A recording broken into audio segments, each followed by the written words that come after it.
최근 세계 곳곳에서 이상 기후로 인한 피해가 속출하고 있습니다. 가장 따뜻한 겨울에 이어서 올해 여름은 전 세계적으로 기록적인 더위로 신음할 수 있다는 전망도 나오고 있습니다.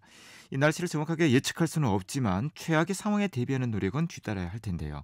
자, 오늘은 경상북도 행정안전실 재난관리과 김윤희 자연재난 예방팀장님 연결해서 경북도의 폭염 종합 대책 등과 관련해 말씀 나눠보는 시간 갖겠습니다. 연결되어 있습니다.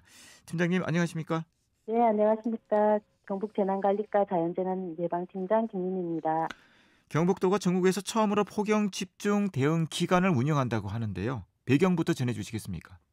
예, 올해는 예년에 비해 폭염 일수와 강도가 증가할 것으로 전망됨에 따라 지난해 폭염으로 인한 인명피해의 57.1%가 7월 말에서 8월 초 기간 중에 발생함에 기반하여 올해 처음으로 7월 15일부터 8월 15일까지 폭염 집중 대응 기간을 지정하게 되었고 폭염 피해 최소화에 총력을 다할 계획입니다. 경북권에는 2주 전에 올해 처음으로 폭염특보가 내려졌는데요. 올해 여름은 어떻게 보고 계십니까?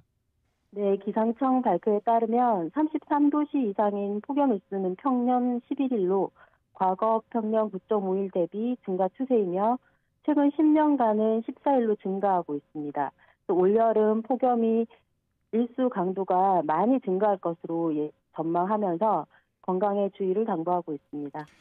폭염을 두고 여론 침묵의 살인자라는 말이 있던데요. 자, 폭염에 대한 경각심을 일깨우는 말 같습니다.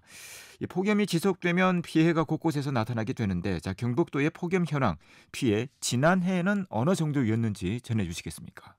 네, 지난해 경북에서 발생한 평균 폭염 일수는 15.9일이었으며 열대야 일수는 5.2일이었습니다.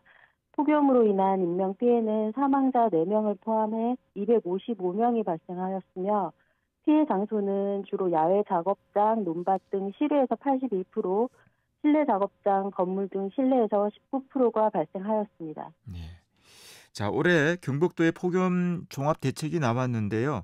주요 핵심 정책에는 어떤 것들이 있고 지난해와 비교해서 좀 달라지는 부분이 있는지 모르겠습니다. 어떻습니까? 네, 경북도는 매년 폭염 대책 기간인 5월 20일부터 9월 30일까지 폭염 대응 TF팀을 구성하고 상시 비상 체계를 유지하고 있습니다. 농업 종사자, 현장 근로자, 노약자를 폭염 취약 계층으로 집중 관리하고 있으며 온열 질환자를 위한 119 폭염 구급대를 운영합니다. 농축수산 분야 폭염 예방을 위해 미세살수 장치, 식사 단열 처리, 이상수온 대응 지원 등 각종 사업을 추진하고 있으며 그늘막 설치, 무더위 쉼터 및 설식차 운영, 경로당 냉방비 지원 등 다양한 폭염 저감 정책을 추진하고 있습니다. 작년과 달라진 점은 앞서 말씀드린 대로 7월 15일부터 8월 15일까지 폭염 집중 대응 기간을 지정해서 더욱더 강화된 대응을 할 거고요. 또 폭염 상황은 인지가 중요합니다. 그에 따라 폭염주의보 기준이 되는 체감온도 33도 시에 국민들이 취해야 하는 행동 요령을 삼삼주의라는 친근한 표현을 활용하여 홍보도 강화할 계획입니다. 자, 구체적으로 좀 살펴보도록 할게요. 자, 노약자, 현장 근로자, 취약계층, 온열 환자 등이 직접적인 영향을 받습니다. 자, 취약계층을 위한 대책에는 어떤 것들이 있겠습니까? 네, 저희 도에서는 농업 종사자, 현장 근로자, 노약자를 3대 폭염 취약 계층으로 지정하고 집중 관리하고 있는데요. 마을 순찰대 등을 통한 낮 시간대에 농작업 중인 농어민을 대상으로 예찰을 강화하고 마을 방송 등을 통해 폭염 상황 및 예방 요령을 안내하고 있습니다. 현장 근로자에 대해서는 건설 현장 위주로 폭염 대응 요령을 안내하고 보냉 장비를 지급하며 무더위 시간대 작업 시간 조정 등을 권장하고 있습니다. 노인과 건강 취약계층의 경우 사회복지사 생활지원사분들이 전화 또는 직접 방문하여 건강 상태를 수시로 확인하고 경로당 냉방비도 지원하고 있습니다. 또 특히 온열 질환자의 응급처치를 위해 폭염용품과 냉방장치를 완비한 119 폭염 구급대를 운영하고 있으며 도내 35개 종합병원 및 의료원에서 온열 질환자 발생 현황을 모니터링하고 있습니다.